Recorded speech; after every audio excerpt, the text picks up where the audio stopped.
রেবতীকে আমি ডাকতাম ফিলাডেলফিয়া। মনে হতো ফুলের নামে ডাকছি। সে আর একজনের বাগদত্তা ছিল।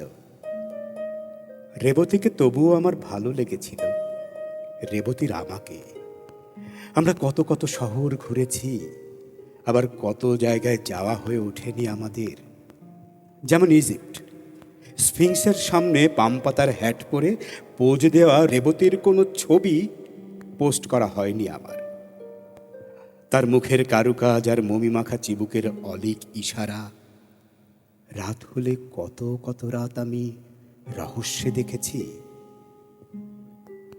একদিন নিছক জেদের বশে কিংবা ভুল বোঝাবুঝি হলে দুদিকে দুজন যদি চলে যায়, হাত নেড়ে মিথ্যে অহমিকা নিয়ে ঢুকে যাই যদি যার যার নিজস্ব কফিনে, তারপর দেখা হলে বহুদিন পর ফুটপাতে, তুমিও কি মাথা নিচু করে নাচেনার ভান করে যাত্রী ছাউনি থেকে চলে যাবে? খুন হয়ে যাবার পর আমি তোমার দিকে তাকালাম।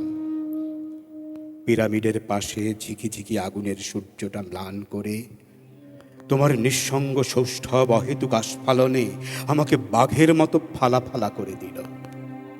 চেয়ে দেখলাম পুরনো পৃথিবীটা নগণ্য তামার পয়সার মতো নিঃশব্দে অস্ত যাচ্ছে তোমার পেছনে।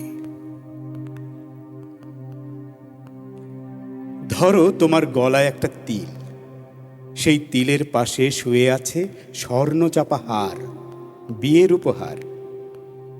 প্রেসার কুকার সিটি মারছে, স্বামীর অফিস, বাচ্চাগুলো ঘুমায় অকাতরে।